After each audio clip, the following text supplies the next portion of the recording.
The examples that will be given will be from airlines, but it will trigger your creativity, I'm sure, and it will be applicable to all sectors. And I'm very proud to introduce to you the speaker of today.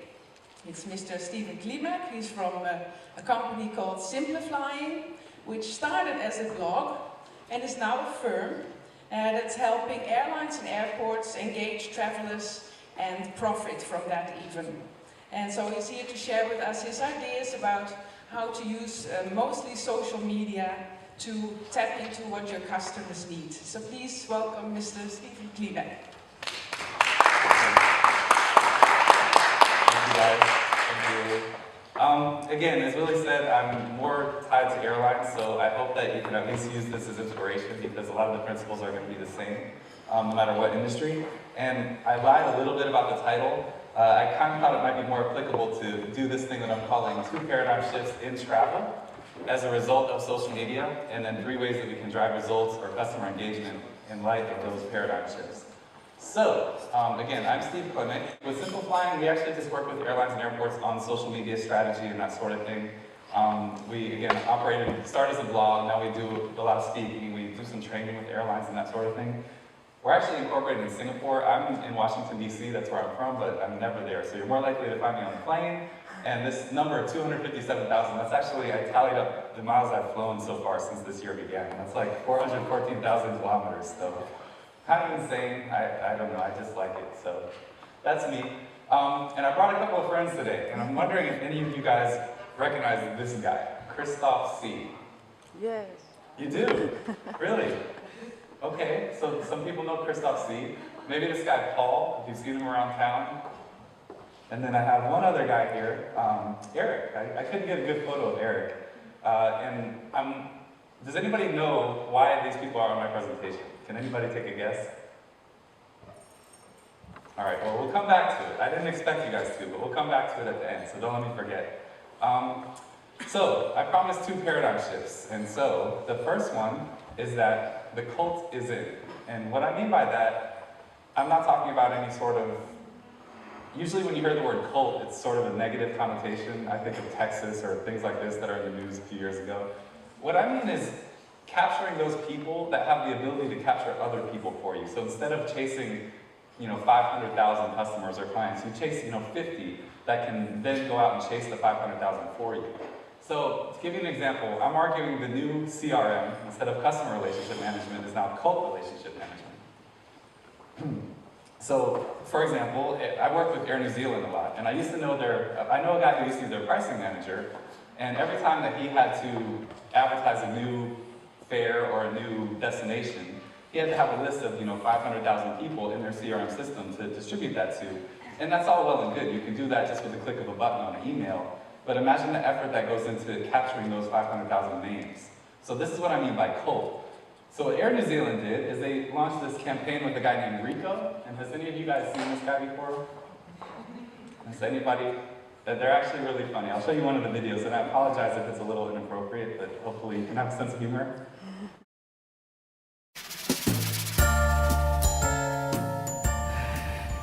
So, how'd you like New Zealand? Oh, I think she is taking away my breath. Her river, her mountains, her animal, I can't breathe.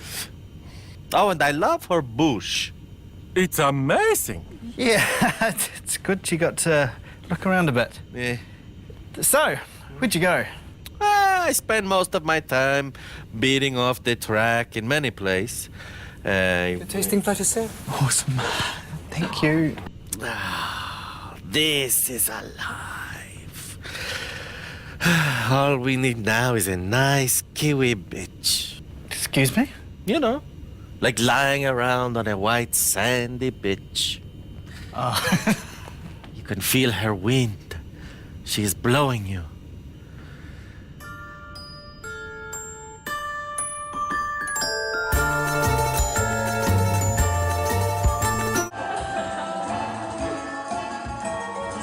I had mentioned that 500,000. This thing reached like 500,000 hits on YouTube within just a couple of weeks. So again, they didn't email this link to 500,000 people. They sent it to a few people. Those people distribute it because it's funny. Now, as far as the content, I'll get to some of that later, but I just want to give you an example of this cult. Can any of you, on your CV, can any of you claim to have earned or brought in $1.5 million of revenue for your tourism board or your company individually, just by yourself, your own work, in 10 seconds? 10 seconds of work, $1.5 million. Emirates Airlines was on the right end of this cult with this lady, Paris Hilton. I'm kind of ashamed that I'm putting her in my presentation, but she had flown on their Airbus 380 a couple of years ago when it first was flying from New York to Dubai, and she had started tweeting that she was in one of the first class suites, which are like a private room basically. There's showers and, well, there's one shower, but there's actually like enclosed suites with a door and everything, flatbed. All she did was send 2 or 3 tweets while she was there with a photo of the logo, with a photo of the suite, and say how amazing the service was. And there were some studies that said that generated $1.5 million worth of publicity, free PR for Emirates. So again, I just want to give some examples of what I mean by this cult and attracting these types of people that can do your marketing work for you. So this is what I mean by the cult is in CRM, cult relationship management. The second paradigm shift in the travel industry that we're facing is that the traveler life cycle is evolving. And I think this may be able to tie a lot to the meetings, conventions industry, because you obviously still have a business development process. And right now, I can tell you what airlines are really good at. They're really good at booking. So when it comes to taking my money, if I'm ready to go book a flight, I can go to the website, I can go to the online travel agency, or I can go to the travel agent if I prefer it that way. Airlines have that process down to a science. It's really good, really efficient.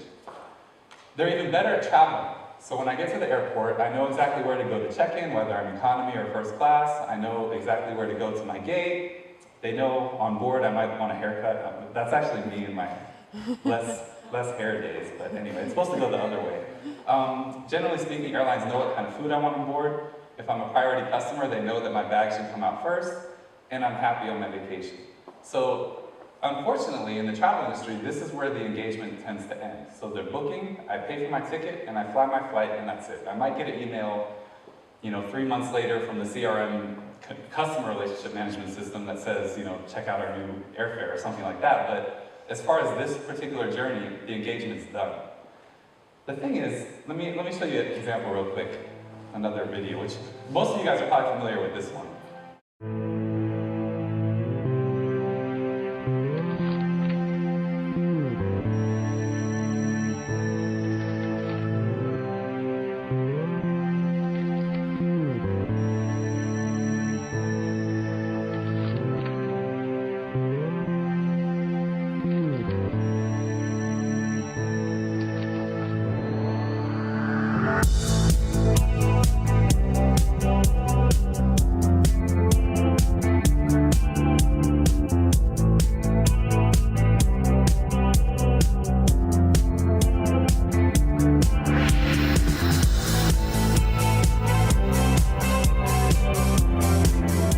Are you looking for work? Well, you may want to consider moving to Australia. Australia's Tourism Bureau looking to fill what it is calling the best job in the world. 澳洲呢份工究竟有幾好咧？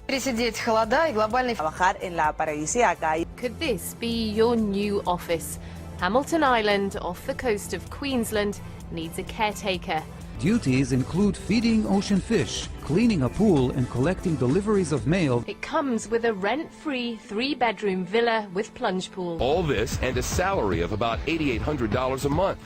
As you might imagine, the regional director says response to the ad has been overwhelming. Apart from being a very clever way to publicise an extremely beautiful part of Australia, I think what this position reflects is a desire to say to the world, look, this is a wonderful place to come and travel to. And all you have to do is write a weekly blog. That can't be right. There's no catch. This is a real job. I'd be very good at it. You'd have to remember to feed the fish. Video applications, including one from the Vatican. All applicants have to do is submit a 60-second video to this website, islandreefjob.com. Hi, I'm John, and I'm a police officer in England. You can tell by the silly hat. I come from the ice tundra of the world. It's really cold here in Connecticut, and I'd love to go to your paradise. My dad was the great entertainer, Mr. Dean Martin. Or do you think all we do is eat sausages and sauerkraut? Well, let me prove you wrong. because I'm definitely not one of them. Yoo-hoo! Yoo-hoo! Here I am. Here in the north of Sweden, the sea is covered with ice. So if you want to go snorkeling, you need an icebreaker. So we're going to allow the public to vote for their favourite candidate. We'll pick another 10, we'll fly them across to Hamilton Island for a final interview, and then pick the successful candidate. It's very tempting. What do you sign up for that one, Yeah, huh? it sounds like tough work there. Watch the whales. So if you're not here tomorrow. They accepted me. I don't think so. In Australia. Yeah, right. Oh, man.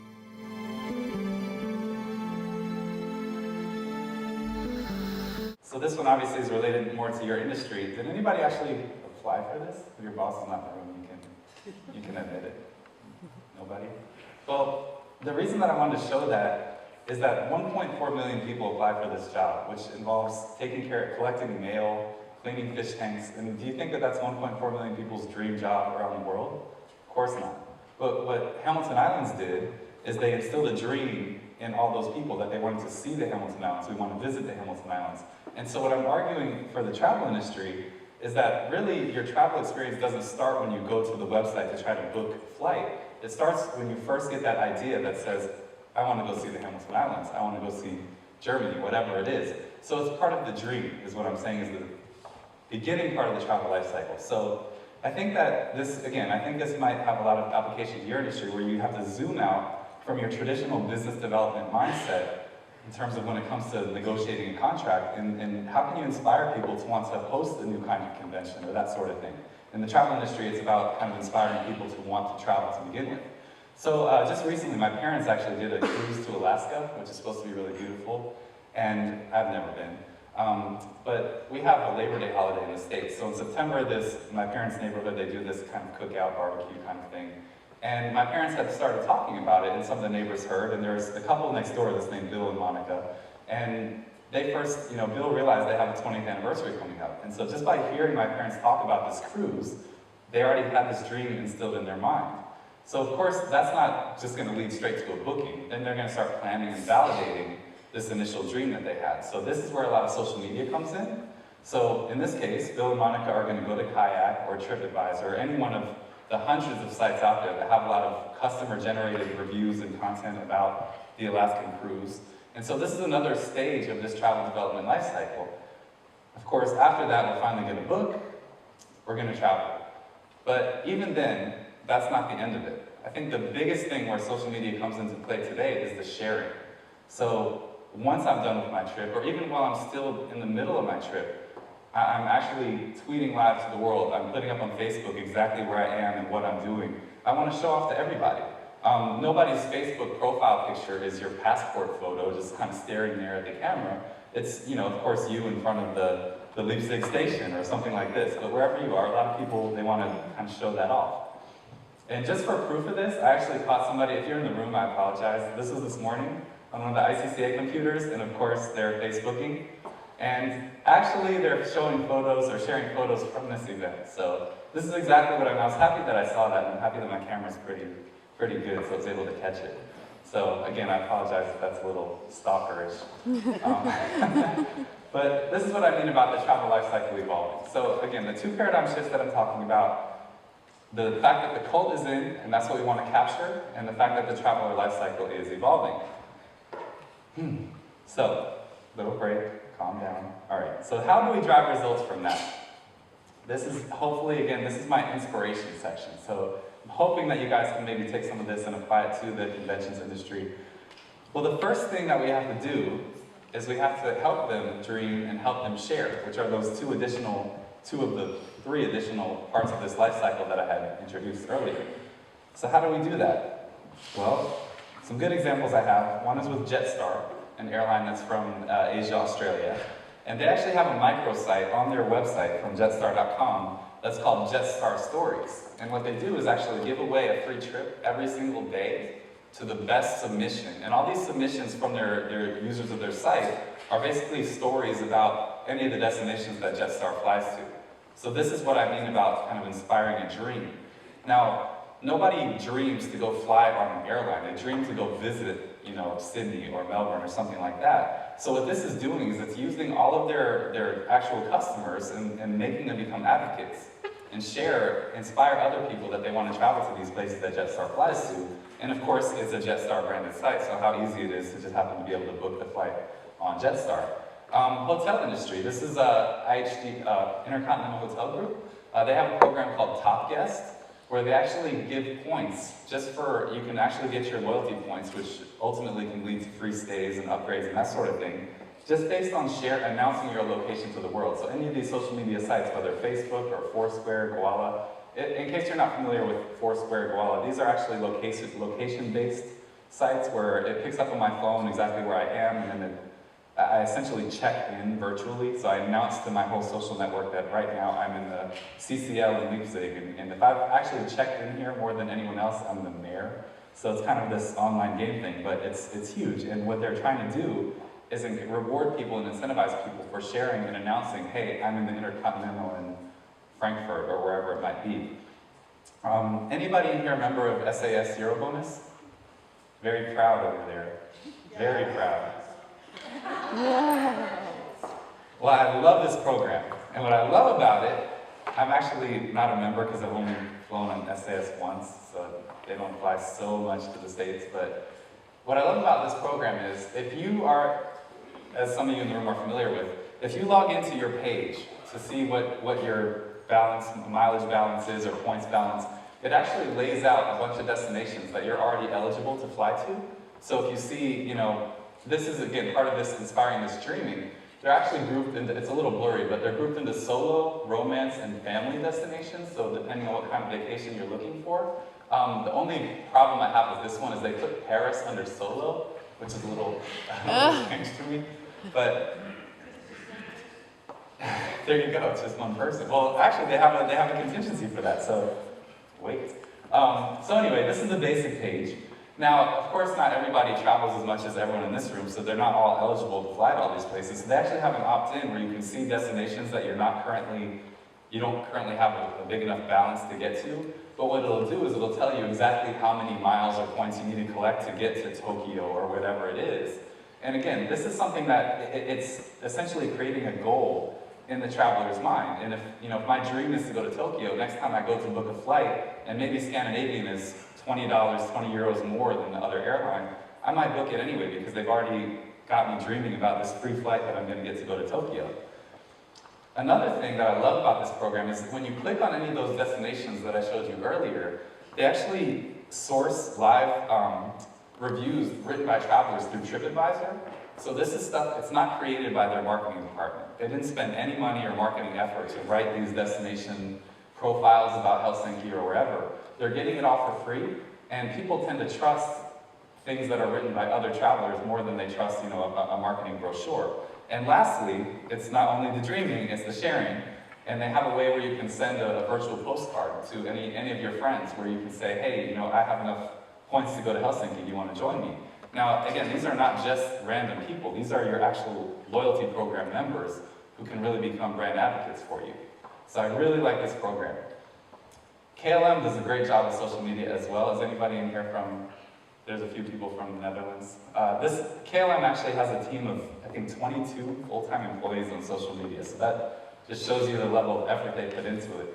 But rather than yap about it, I have another really interesting video that I can show you about the KLM efforts.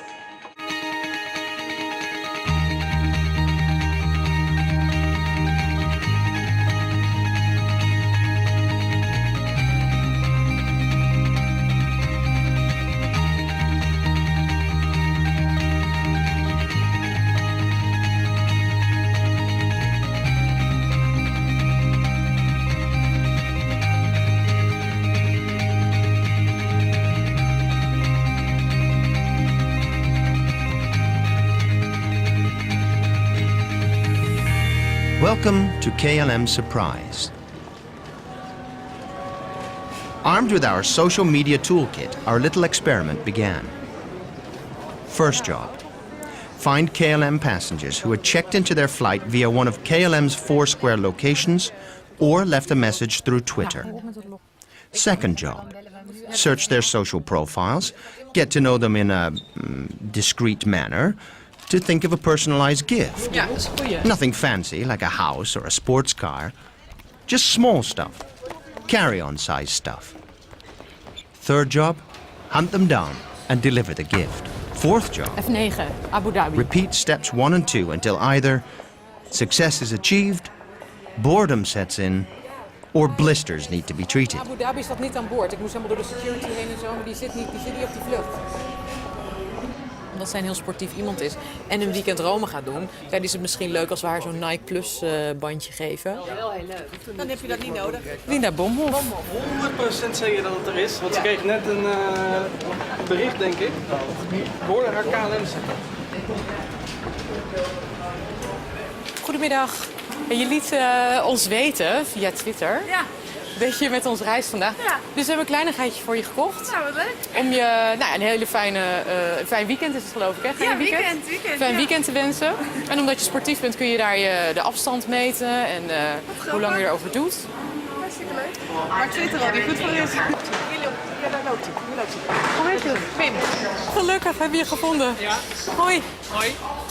Dag. Pim, dag. Pim, je hebt laten weten dat je met ons vliegt vandaag naar Washington. Ja, dat klopt. Dus we willen je verrassen met iets, een kleine aardigheid. Je bent als van je iPad verstuurd, toch? Dus we hebben een tegoedbon voor je van €15. Om apps te downloaden. Dat is leuk, dankjewel. Goedjes. Tot ziens. Merci. Nou, in zijn Twitter staat: in Mexico huisjes bouwen voor daklozen op initiatief van Hopeplan.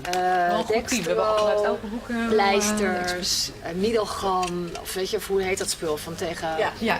E24, vlucht KL 0783. Meneer heet Medebok, hè? Ja, zo heet het. Natuurlijk wel even kijken op mijn iPhone. Ik ga die meneer even opzoeken. Ik heb zo'n klein fotootje. En Medebok, zoek je die? Ja. Die zou er moeten zijn. Hij gaat huisjes bouwen in Mexico. Hallo. U reist vandaag met ons naar Mexico? Ja, dat klopt. En u gaat daar iets moois doen, of niet? Ja, dat klopt. Ja. Heel eerlijk, via Twitter heeft u een berichtje gestuurd dat u op Schiphol was en dat u met ons naar Mexico vloog.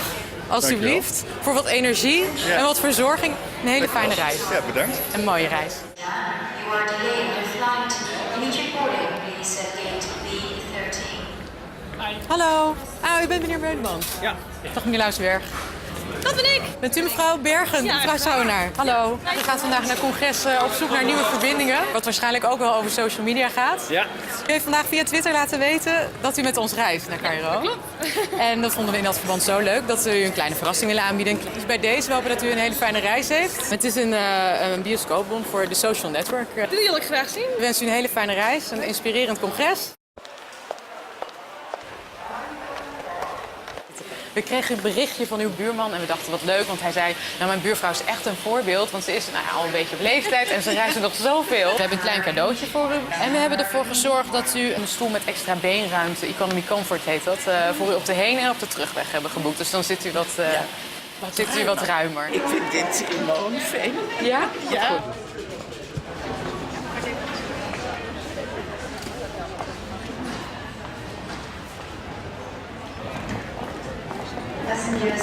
Goedemiddag, ben jij Eefke? Ja. Niet schrikken. Hoi. Ben je klaar voor New York? Ja. Je liet via Twitter weten dat je naar New York ging. We hebben gewoon iets kleins voor je, een kleine rijtje. Niet schrikken hoor. Super, dankjewel. Ik zal daar meteen even twitteren. After several weeks of handing out little gifts, a few things became apparent. In the age of social media, doing something that creates a real smile on somebody's face is much cooler than attaching a smiley face. But most importantly, it seemed that indeed an airline could use social media to both surprise and make a small difference to a passenger's day. And we're not just guessing that. We know, because they told us. And their friends. Massively. So I really love this program in particular. Were any of you familiar with this before? Like KLM did this? It got quite a bit of coverage, obviously, in the Netherlands. And there was actually one of these I really liked in particular that I found out about. There was one guy, I guess Willem, who you saw the last person they gave a New York City guidebook to. Well, in this guy's tweet, when he arrived at Schiphol, he said that he was going to miss the Ajax, the local football team's games, and he would miss kind of what was going on while he was away. So they actually gave them this guidebook and they highlighted every single pub or restaurant that was in here that showed that televised football games in New York. So it's just about kind of going that extra mile to really understand who these people are, which is all available. And I actually did a research project where I contacted each of the people that were in that video through Twitter, and every single person replied and was thrilled about it, except there was the one guy who was going to build houses in Mexico, Jaime Debach, and he didn't reply, and I think the reason is they actually misspelled his name on the video, on the subtitle, so don't forget about the other little basics like spelling things correctly and that sort of thing. But anyway, great program. KLM also has a really cool idea with baggage tags, where through their Facebook page, they give away free customized bag tags to anybody. So anybody in this room could do it. You go to the KLM Facebook page, you upload your own photo, whether it's you, your kids, your dog, an airplane, whatever you want, and they'll actually send you some luggage tags. Not a big expense for KLM, but if you think about it, now everybody who has one of these is advertising KLM walking through the airport. So just a little thing that they can do. Another great example of sharing is actually, and I'm not sure, this probably could apply to somehow to the meetings industry as well. There's something called flip.to, which is essentially a line of code that an airline can put in their booking pack. So if I actually go onto their website and book my ticket, after I've already paid, I get a confirmation that says, here's your flight details, your PNR number, that sort of thing. Well, they actually have inserted, this is LAN Airlines from Chile, they've actually inserted a step in between the payment and confirmation where you can collect points through in your loyalty account just by sharing through your social networks that you just booked this flight from Santiago or whatever. Another airline that does this from Latin America, Pluna, they do the same thing, but then they also actually have this kind of random things that show up on their website that say, you know, Brian Kent is soon to be on our flight. It's all about trying to publicize the individuals and making them feel special. And I think that's where social media can really play into your hands. Anybody seen this before? And if I saw a couple of head nods. If I were to ask any of you where you think this is located, does anybody have any ideas? Singapore? I couldn't hear. China, okay. Wow. My first guess when I saw it was probably something like Dubai in some shopping mall. This is actually in Changi Airport in Singapore. And it's, a lot of people, it was very controversial when they decided to put this into their new terminal. But what it has done is actually generated a huge amount of publicity through a lot of aviation blogs, and also through, it got picked up in an aluminum industry newsletter based on the quality of the construction.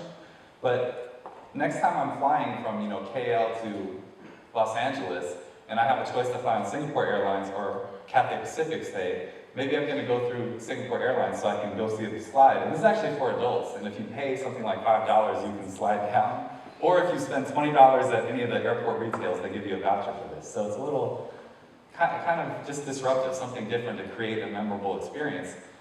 What I try to convince airlines to do, and nobody's picked me up on this yet, but I think what an airline should do, maybe Air Asia or something, is maybe give you a little hat with a little camera on it that you can put on while you slide down, and then maybe there's a computer at the bottom where you can post your video on Facebook or something like that. Just a thought. So another good example is with Vancouver airports. I know there was a presentation earlier from Vancouver Tourism, so they probably are very familiar with this. But what they did is they had a competition where people could live at the airport for 80 days. And that doesn't mean sleeping on the baggage belt. They actually have a Fairmont hotel on the airport grounds.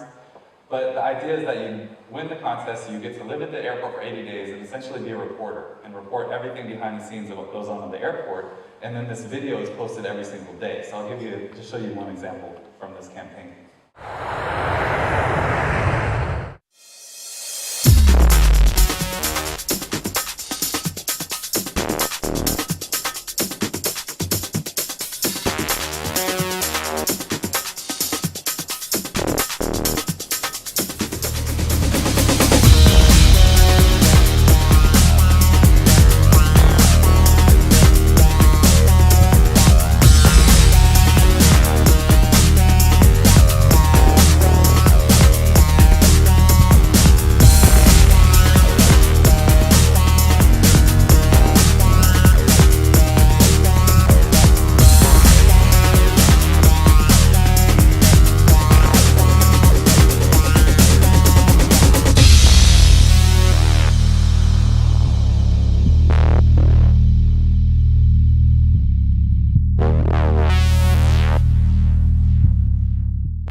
So here at Stanley's, we got great people, great staff, and best of all, we got the chilled glasses. Look at that frosty glow.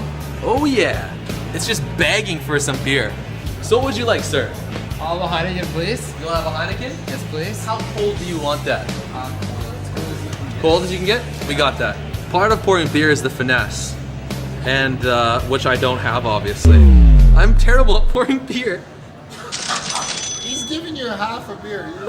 Okay, so how did I do? How did I do? I'm giving him 5 out of 10. See 5 out of 10. Like this, and then you gotta pull it all the way. Yeah? And then what? Help me, coach me. All right, let me show you. No, good boy. No. Ready to get thirsty. I'm gonna show you. This is terrible. I never knew it was that hard to pour a beer. Like, what is the secret, man? It's techniques. So you gotta pour it on the side? You gotta pour it on the side, right? If you allow it to drop in the bottom, it's just gonna be all foam. Okay. So you allow it to run down on the side of the glass. Yeah. And then you just grab tilt it like this. When it's all full to the top. And you always leave like this amount ahead. This is the craziest part, you know, you look at these bartenders, they're working their butts off and, you know, you think, oh, I could do that, I could pour a beer, but I'm not joking you, it's actually tough. There is finesse and technique. I give you credit, man. Thank you. Thank you, bro. Thanks a lot. Now time to drink this beer. let me top it up for you.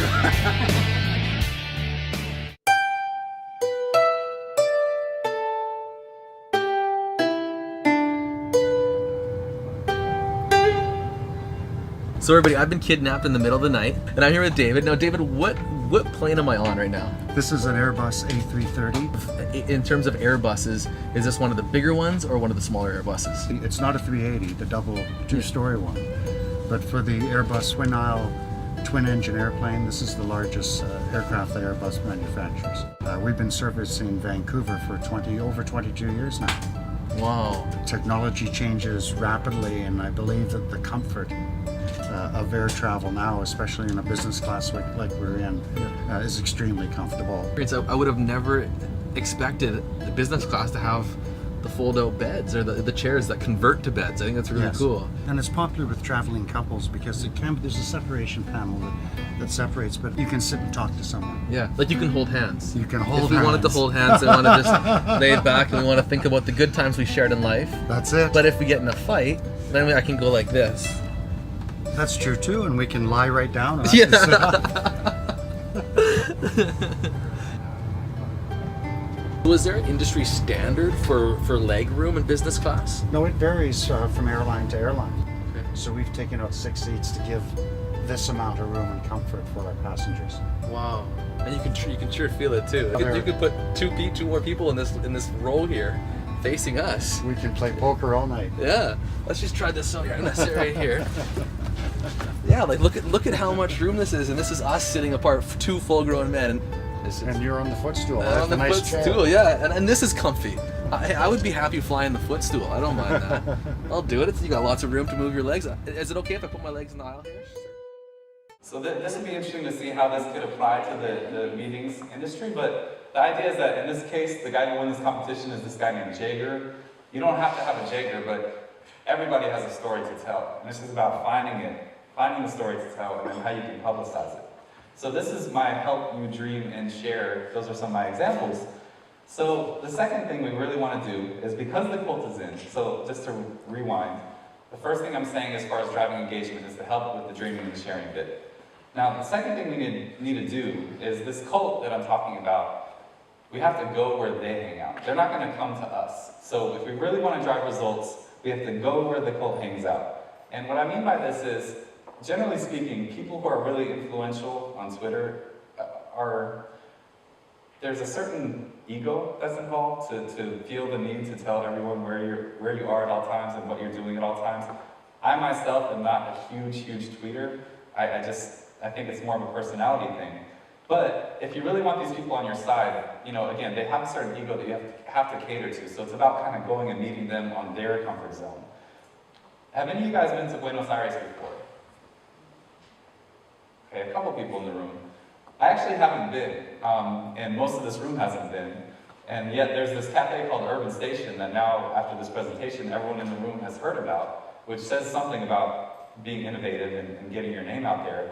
But what this cafe did is they opened up about 3 years ago, and when the owners were thinking about a business model, how are we going to compete with, you know, the Starbucks that are surely going to be coming any minute now, they wanted to really understand what their customers would value. And so they realized that for the customers that they wanted to attract, it wasn't all about coffee and having the best coffee or having the best pastries. People actually go there as a social setting. They want to go there to use their wireless internet, they want to do their work, they want to meet their friends. And so what this cafe did is it turned its revenue model on its head from a traditional coffee shop, and that they actually started charging for admission. So you pay $10, 10 euros, or I think it was actually $10, so it's like 40 pesos to actually go in the cafe. So essentially a cover charge. But then it's free flow coffee, free flow snacks, you get your wireless internet connection, you have your power plugs, and this place is now booked up like 3 months ahead of time. So it's companies are going there to have meetings, people are going there to have their regular social engagements. So it's just about kind of rethinking that revenue model and how you are really going to attract these people that you want to attract.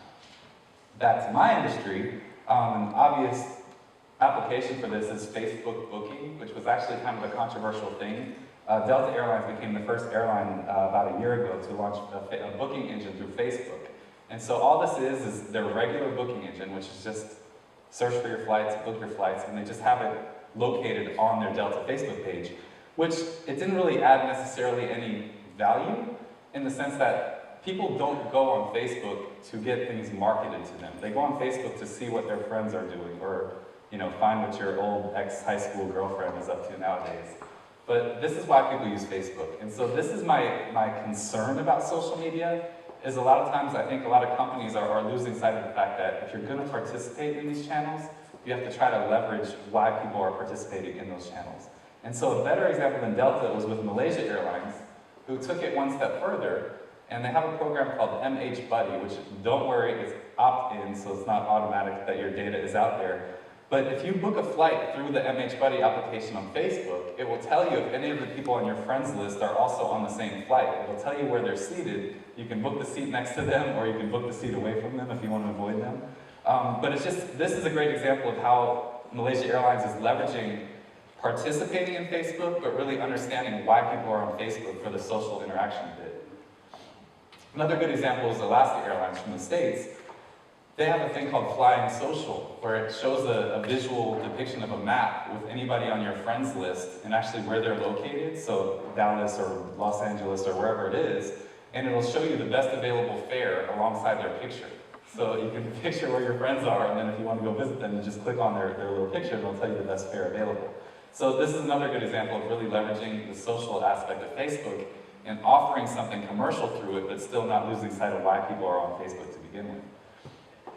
One last example I want to give of this one. Virgin America is a semi-low-cost carrier that started in the US about 3 years ago. It's under the Virgin umbrella.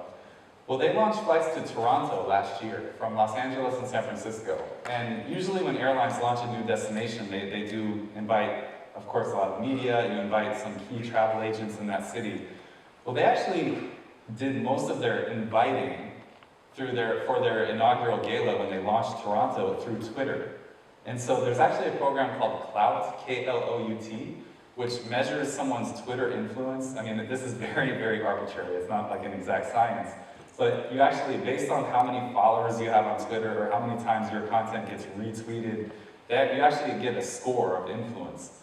And when Virgin America sent out this tweet that said, we're doing our Toronto launch event at XYZ Hotel on Wednesday night at 7 p.m., they actually invited anyone with a Clout score above, like, I think it was 35, I forget the actual number, but had a free admission to the thing. So they wanted to get these people on their side. It's kind of an innovative way to really attract the people that they wanted to attract. And keep in mind, this event had Richard Branson there, and these people are the most influential tweeters in Toronto. So of course, when they're there, they're taking photos of Richard Branson, they're taking video clips, and they're tweeting it out, sending it, sharing it. I think the top 10 Twitter influence people that showed up actually got a free flight on the inaugural flight. So it's just a really innovative way of leveraging social media to understand the people that you want to get in endorsing your brand. Let me take a little time out, and I'm curious. I'm assuming, well, kind of evolved in the past 6 to 12 months, but is most of your companies or organizations represented on some social media channel, like a Facebook page or a fan page or something like that? Is there anybody whose company is not participating in social media at all? I don't see anyone brave enough to raise their hand. So I'm going to assume that almost every one of your organizations is active on some kind of social media. So when I used to talk to people maybe 6 to 12 months ago, it's about participating. And everybody thinks that we're participating in social media, so that means we're successful. We have social media covered. The thing is, nowadays, everybody's there. And so I know in the US alone that 99% of retailers have a Facebook fan page. I think by the end of this year, they're saying 99% of retailers will have a fan page. So it's no longer just about being there because everyone else is there. You have to really understand what you want to do there and how you're going to differentiate yourself on social media. So a really good example I have of this is hotels.com, and I want you to watch this video real quick. We're heading to Lake Tahoe. It'll be a last minute, but I'm the book. That hotel in free fall.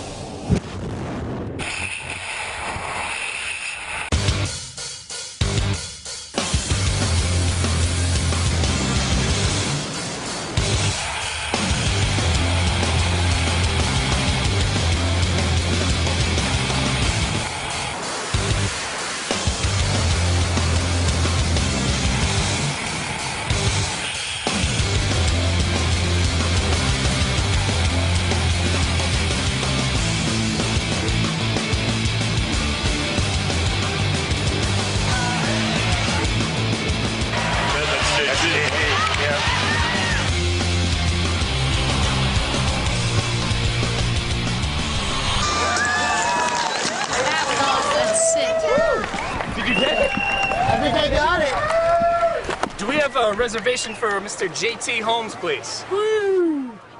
Landing was a bit of a doozy. Hold, please. Let me check our system. Yes, I have a reservation for Mr. Holmes.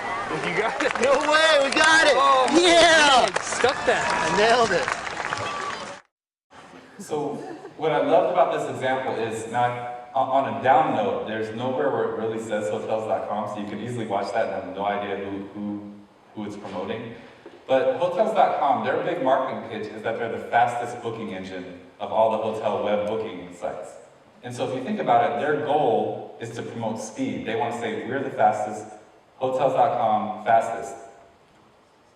They had a guy jump out of a plane and book a hotel while he was jumping out of the plane. So this is what I mean about, with social media, the important thing is no longer just being there, it's understanding what business goal or communication message you want to get out, and then choosing the best medium to communicate that point. Emirates did a really good program with this as well. This, again, kind of related to the meetings, conventions thing. Dubai has a really big art scene now. It's growing. There's a lot of money being invested into some of the art galleries in the Middle East. So Emirates wanted to attract that community. And so when they redesigned their Skywards loyalty program card, so this is actually the card that you get when you're a member of their loyalty program, they enlisted a lot of the local artists, and they had a competition where you could submit your suggestion, your artistic design to be on this card, and the winner would actually have his design on the card. And the runners-up would actually have, there was a little gallery at Dubai Airport and also in the Emirates headquarters where these people's artwork got displayed. So this is a good example of really understanding that we want to attract this particular community, so we're going to organize some kind of contest that really draws these people into us. Another good example is with Groupon, and I think this actually really intrigues me as it relates to convention industry as well. Are you all familiar with Groupon by any chance? Mostly, I see quite a few head nods. In case you're not, essentially it's like group buying.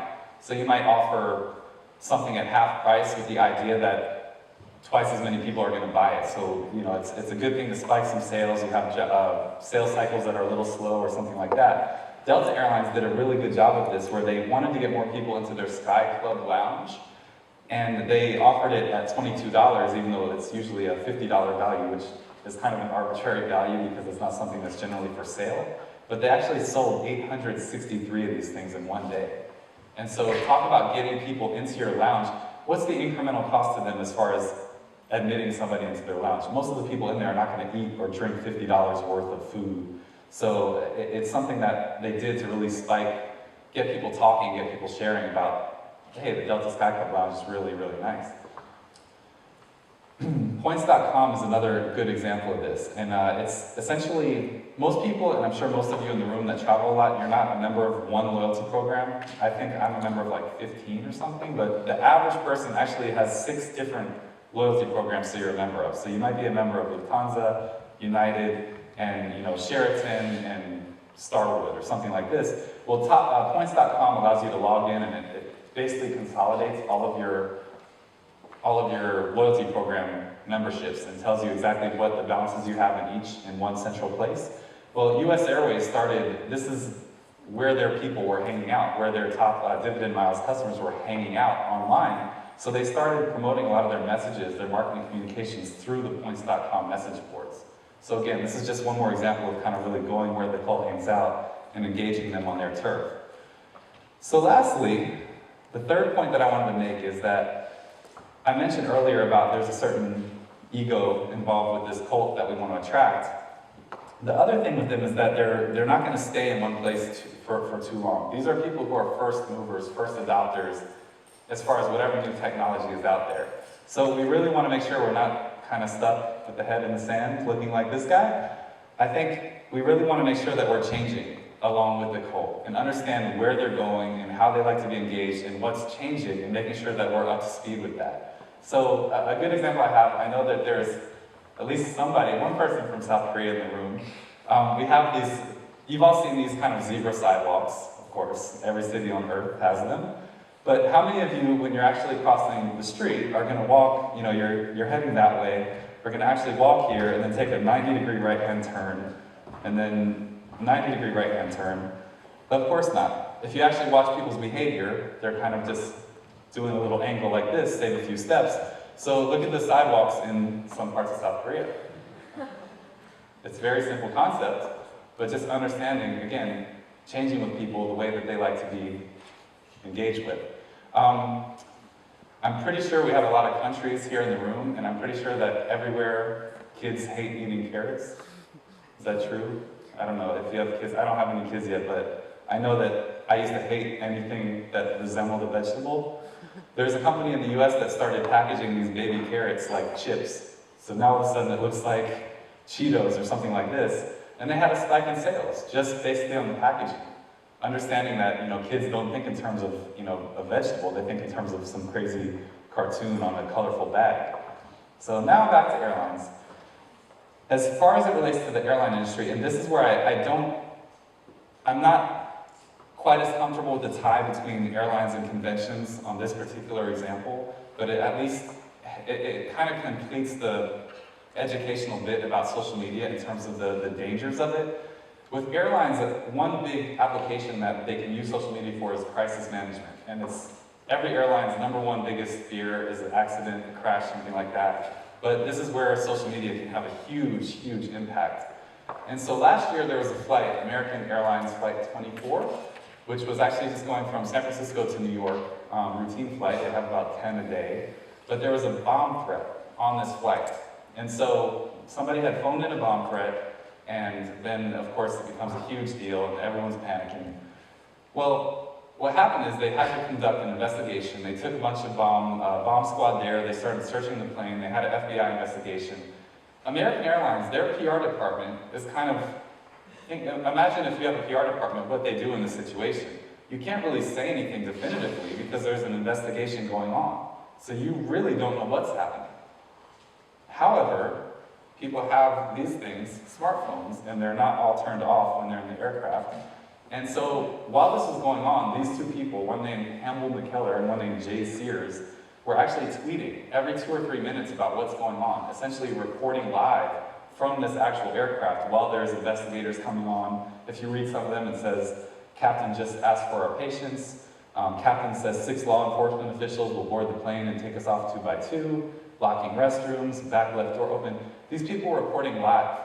Now, the other little caveat of this is, do you think that all the news organizations, your BBCs, your CNNs, they make their money by being first to report things?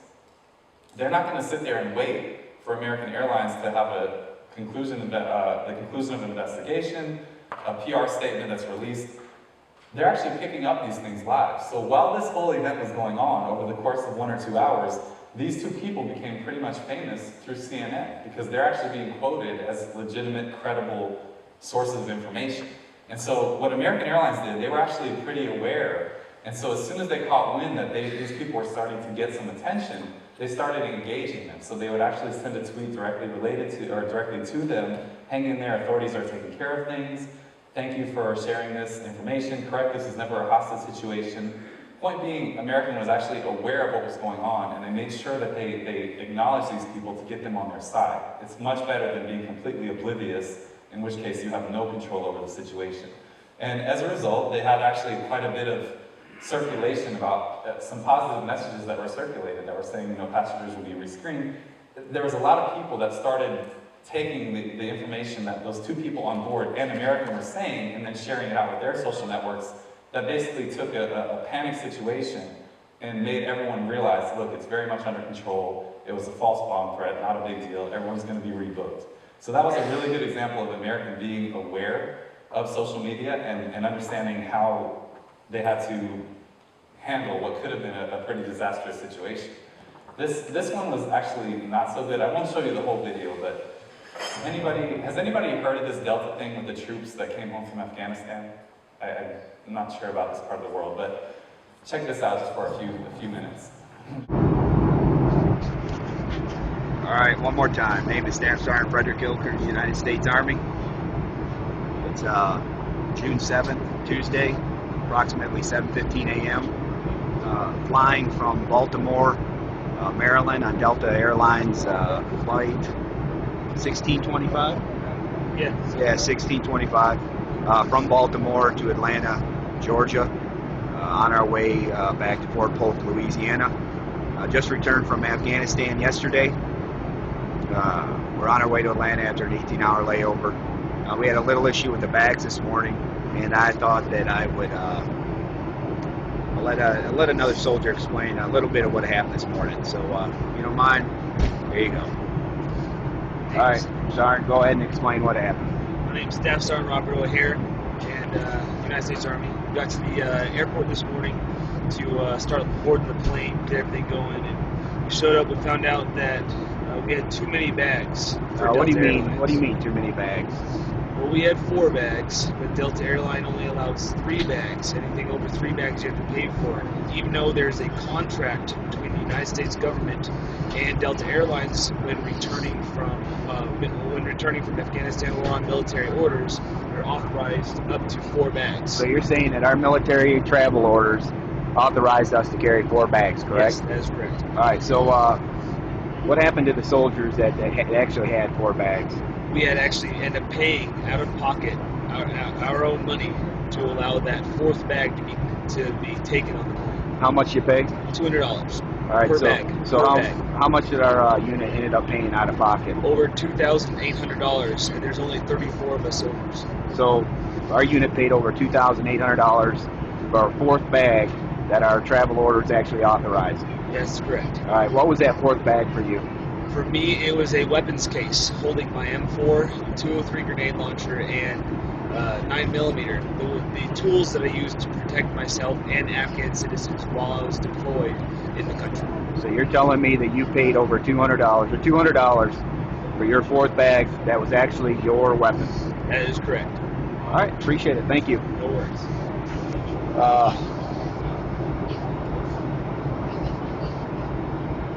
Good business model, Delta. Thank you. We're actually happy to be back to America. God bless America. Not happy. Not happy at all. Appreciate it. Thank you. I like this example because it's so raw. It's, you know, the Air New Zealand one I showed you is obviously done professionally. This is just these guys that were frustrated that they had to pay something like $2,800 for an extra bag that they shouldn't have had to pay. That thing got circulated. It was like something like 1.5 million views on YouTube. It was actually a really big problem for Delta. However, the reason I like to show that example is, at least in the airline industry, there's so many contingencies that airlines can't control. So there's weather delays, there's all sorts of things safety is most important. If there's a problem with an aircraft, you're not going to send it up in the air. The problem is that whether it's a weather problem or a maintenance problem or something, the customer doesn't care. All they know is that he or she is not getting where I was supposed to be going in the time that you said you'd get me there. And so it's impossible to prevent bad things from happening, but just by being aware of what's going on and who your social influencers are, you can really you can basically take a negative situation and turn it into a positive.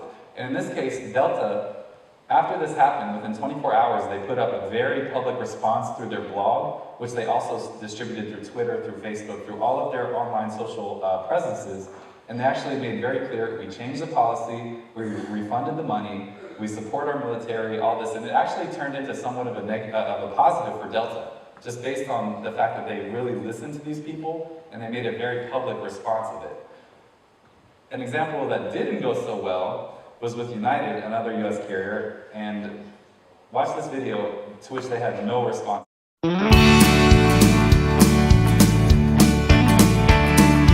flew United Airlines on my way to Nebraska.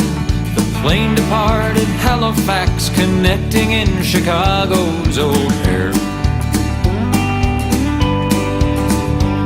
While on the ground, a passenger said from the seat behind me, "My God, they're throwing guitars out there."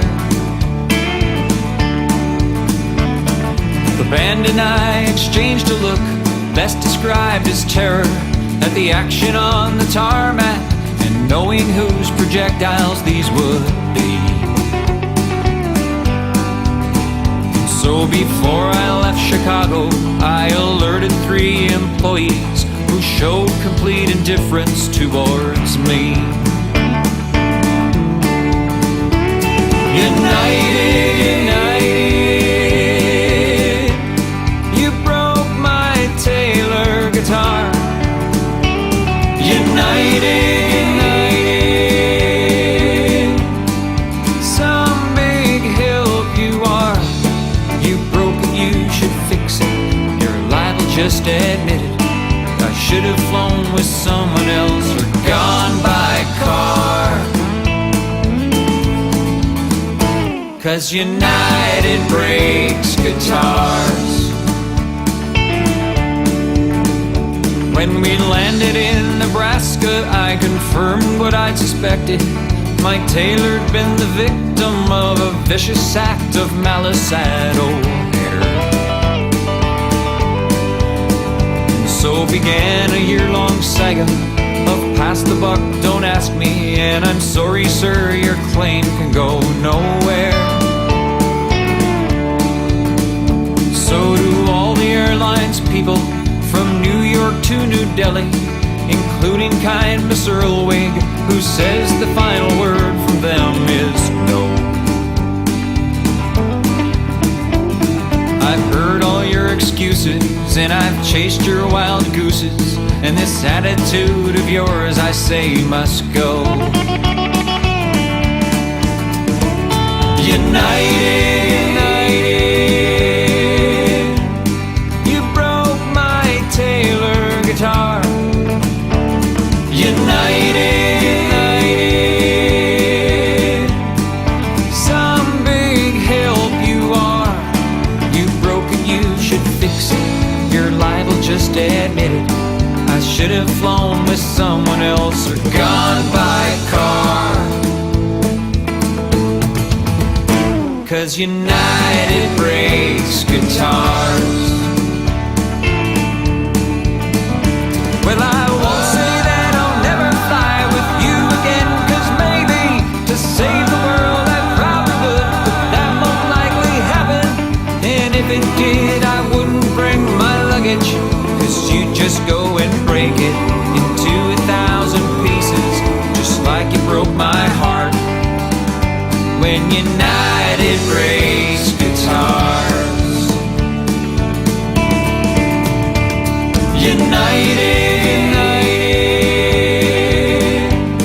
you broke my Taylor guitar. United, United, some big help you are. You broke it, you should fix it.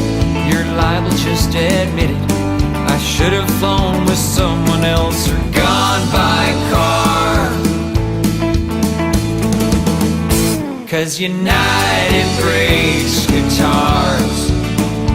Yeah, United breaks guitars. Yeah, United breaks guitars.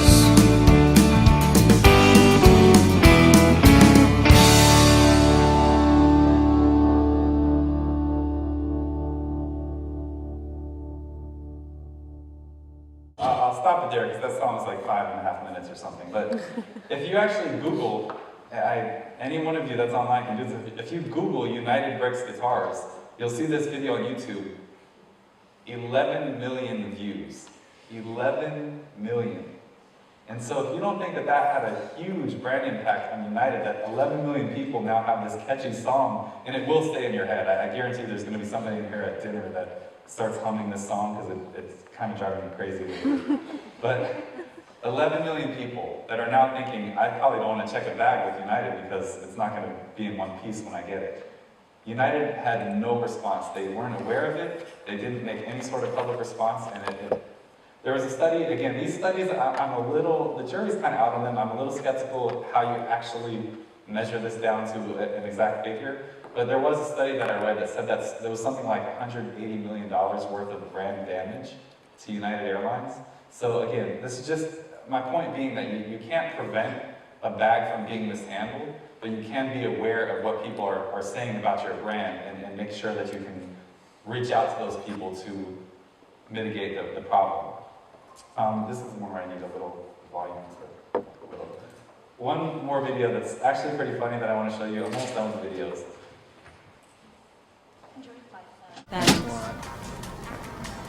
Hello.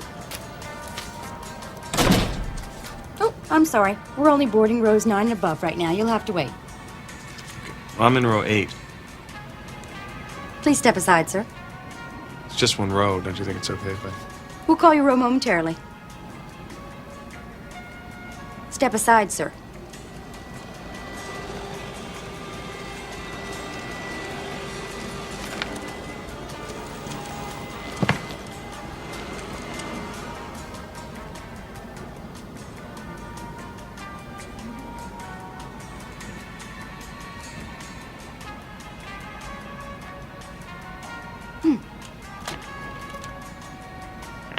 Thank you for waiting. We'd like to continue boarding the aircraft now. We're now boarding all rows, please. All remaining rows.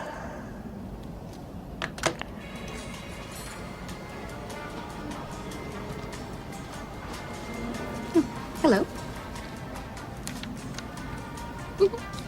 Enjoy your flight. I love this example to kind of sum up, because again, it's really about common sense. And 5 years ago, if we go back 5 years, my background is with airlines. I've worked for a few carriers before. If I was her manager and it's time for a review, you know, I'm going through the checklist of what she was supposed to do. And was she courteous with the passenger? Absolutely. She was smiling. Was she enforcing the rules and not letting people get around the rules that the airlines implemented? Absolutely. Did she ever lose her composure? Of course not. So point being, she had a perfect score. She's check, check, check. Maybe she's promoted. But in 2011 now, if I treat the customer that way and don't use simple common sense, that's being publicized to the world. As soon as I get on board, it's going out via Twitter, it's going out via Facebook, LinkedIn, whatever. And a good graphic that I like to share with airline people is that we did some research that we concluded that out of any Airbus or airplane filled with 150 seats, there's at least 5 people that are tweeting live, as understanding what the common sense is, that essentially allowing your people to think for themselves. So this is what I mean by changing with the cult. So we're getting close to the end. I know it's been a lot of talking. Back to our guy, Christoph. Somebody said they knew him. Did you really know him?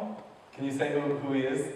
He runs a Polish regiment. I think he did the presentation on the marketing award. Well, I had no idea about that. But I went on Foursquare and I looked through is he here? Oh, he works for, I guess, Poland Convention. He works in Poland and he did the presentation for the Polish Convention Bureau marketing awards this morning. So he's here. Uh-oh, gosh, he's probably going to come after me. But the reason that I just showed this is that I just went on Foursquare and I looked at who's the mayor of the CCL Convention Center. And it's Christoph, so I guess he has actually been up to speed on Foursquare and checked in when he's gone here. And the interesting thing about it is if you have any customers that you really want to attract or key people that, again, this cult that I'm talking about, I've never met this guy. Apparently he's here. Hopefully I'll meet him. But I can tell you, I can look at his badges that he's earned, which are just basically virtual things based on, you know, flying this many flights or checking in at this many restaurants or bars. I can really get a feel for what he does socially. I can get to know this guy on a very personal level. If I looked at the notes he's left, I can see he sent a message about margaritas in Cancun, and I guess something in Phuket. So obviously he likes tropical resorts. But this just kind of shows you the power of the social media profiles. I mean, essentially you can stalk people through it. You can really understand how to engage these people personally. The other two people that I showed, I won't go into their profiles, but one of them was the mayor of the main Leipzig station, and one of them was I can't remember. One of them was the mayor of the Westin Leipzig, so I figured maybe you might have seen those guys around. But if I'm the sales manager at the Westin Leipzig, maybe I want to know who that guy is. So kind of my conclusion is really, again, this is mostly geared with airlines, but airlines are really good with that traditional CRM, customer relationship management. So if I talk to any of the colleagues that I have that work in loyalty or manage the frequent flyer programs, if I ask them who are your top 50 mileage accruers in the past month, or who are your top 10 flyers of Frankfurt-Munich route, they can tell me that in seconds, immediately. They really understand that. But if I ask them of their Facebook fan page, of the number of fans they have on Facebook, for example, how many of those people have actually flown on the airline in the past 6 months, I get a lot of blank stares. And so I'm trying to get the message across that we really might already understand this customer, and especially our loyal customer. We really know them well, but we don't understand this cult as much. And so the idea is that we want to really start to overlap the two, and we want to make sure that our awareness of our customer is overlapping with the awareness of who the key influencers are, and which of our customers are also social influencers that we can really turn into brand advocates. One kind of last video I'd like to show, which is just kind of a good comprehensive example of an airline that's really doing a nice job with social media, and it's actually quite a fun video as well. This is with Air New Zealand. It just gives you an idea of the things that they've done in addition to the Rico character that I showed you earlier. When you're a little airline from the bottom of the world, you have to throw out the marketing rulebook if you want to get noticed on the international stage. But when your new aircraft are turning heads around the world, and your customer service sets the standard for the industry, you can be sure people in New Zealand hear about their national airline through PR and local media. So how do we export the Air New Zealand brand overseas? In true Kiwi style, we think differently. Instead of relying on traditional media, like much of our industry, Air New Zealand has embraced the global reach of social media and delivered a series of king hits. Our online videos have racked up millions of views and got the world's media, aviation, and marketing industries talking. They grab attention, give people a laugh, and play a huge role in supporting our primary brand messaging. Fit to Fly, an airline safety video starring workout legend Richard Simmons, has become a YouTube sensation. And with a smart seating strategy, this high-energy extravaganza has made its way into the mainstream media worldwide. Conceived, created, and launched in just 4 weeks, Fit to Fly's numbers keep climbing. Over 2 million views on YouTube, and a string of YouTube honors. 1 million views on the Chinese equivalent, Youku. Appearances on major mainstream websites. Nearly 125 million media impressions in the UK alone, as well as 340 million in the US, including coverage on the 4 main TV networks. For a small airline, in a country of just 4.5 million people, it represents a seemingly unbelievable degree of international reach. Like Richard, you could call our next collaboration a little unconventional. We teamed international rap superstar Snoop Dogg with our free-spirited puppet Rico to record the track Hello Sunshine. This online video may not push product, or service, or ticket prices, but it does sell the Air New Zealand brand personality to the world. It's big on YouTube with over 500,000 views and a massive level of engagement. It's earned 55 international YouTube honours, including being the #1 top-ranked video in New Zealand the day after launch. It's featured on Snoop Dogg's own Facebook page, which has over 11 million fans. It's been tweeted by major TV stars like Kim Kardashian. It's been featured on TV news, hip-hop, entertainment and advertising blogs, in US magazines, and has got people talking from Heathrow to the Hollywood Hills. Talking is what Rico loves to do most. So for his latest series of online videos, On the Sky Couch with Rico, we introduce our furry friend to international celebrities David Hasselhoff and Lindsay Lohan. Part chat show, part therapy session, these videos, and the stars for that matter, never take themselves too seriously. So far, our Rico videos have been viewed almost 4 million times on YouTube and on Youku in China, with incredible engagement. They've earned 78 international YouTube honours, with the Lindsay Lohan video ranking the most popular in the comedy category. And they've been covered on the world's most influential entertainment, advertising and marketing websites. It seems Rico's popularity is well and truly on the up. Just take a look at what we've achieved on Facebook. In less than a month, the Winner Rico soft toy promotion saw likes on the page double to 44,000, placing Rico ahead of many other popular brands. So what else are we doing online? We're keeping our audience engaged with some of the best promotions and experiences in social media. Recently, our Flying Social Network team have started visiting airports on the Air New Zealand network, sharing their love with our passengers, just because it's who we are. For our passengers that are more than fans, we created the friends, family and alumni of Air New Zealand. A place where we can all meet on Facebook, find old colleagues and get to know the people behind the brand. When the clock stops, we don't. We're proud to be keeping in touch with our customers 24 hours a day, 7 days a week. But how do we stack up on a global scale? In passenger numbers, Air New Zealand ranks 45th in the world. But in social media, Air New Zealand is the 11th most influential brand online. In the last year, Air New Zealand's main Facebook page has had fan growth of 156%, with over 18.3 million post views, while our Twitter followership has more than doubled. Our bold experiment with social media and online video has proved that in the modern marketing world, the old rules are breaking down. Impact and reach are no longer based on how big your budget is. They're driven by personality, energy, and a commitment to doing things in a fresh and fun way. Air New Zealand's online marketing strategy is making waves around the world and has even been rewarded at the Airline Strategy Awards in London. Proof that even for a small airline from the bottom of the world, in the digital media age, the sky really is the limit. The key word I like from that video is when they mention the word experiment. And I think that's where social media is really valuable.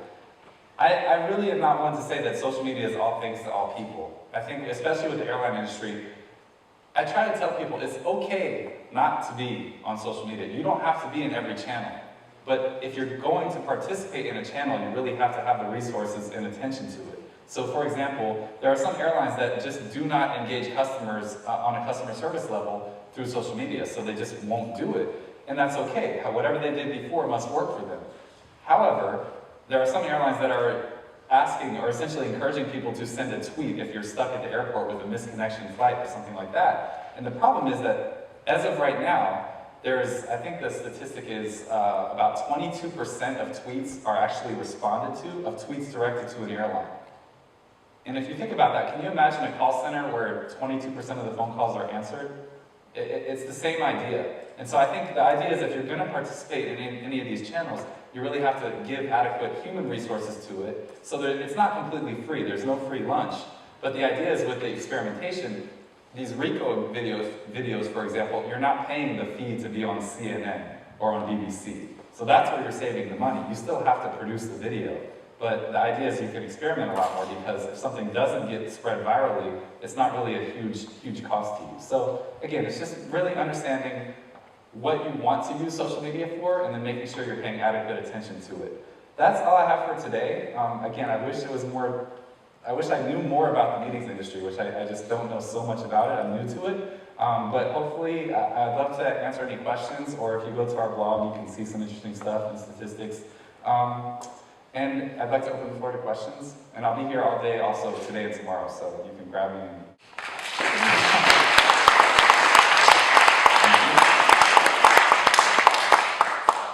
It's a really great presentation. Oh, thank you. Twitter for our C2C communications, which are primarily to people who are thinking about Glasgow for short breaks or visiting or experience. And our positioning on that, our proposition is first to know.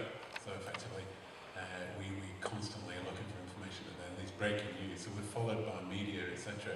as a first to know source. And we've got quite a good clout rating. The challenge for us is the B2B or the B2C or relationship that we have with our customers. We just don't tweet to potential conference delegates. All we're doing at this point is providing tweet content that delegate conference organisers can use about the destination.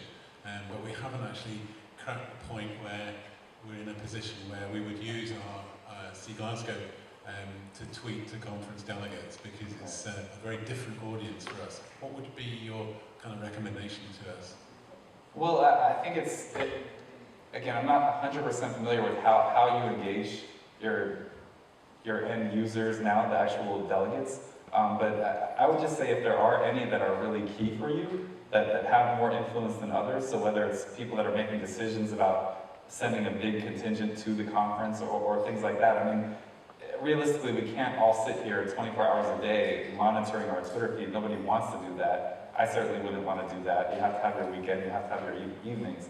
But I think that, you know, maybe a starting point would just be trying to identify some key people that maybe have drawn a lot of people to your conferences before and starting to engage those people on a more individual level, just to get a better understanding for them personally.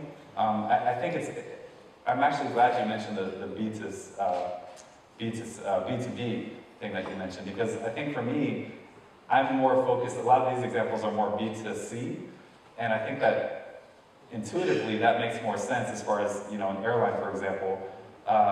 We actually do some work with Airbus, and at first I was thinking this is very strange that Airbus wants to become involved with social media, because nobody's going to make a $50 million purchase decision about buying 10, 5 380s or something because of some tweets that were sent out. But I might actually book a €150 plane ticket because of some tweets that were sent out. But I think it's just important to remember that even behind those companies, they're all individuals. I mean, it's just all about building those personal relationships. So I would just say try to identify a few that might be key influencers and target them. Hi, I'm Sus from SAS.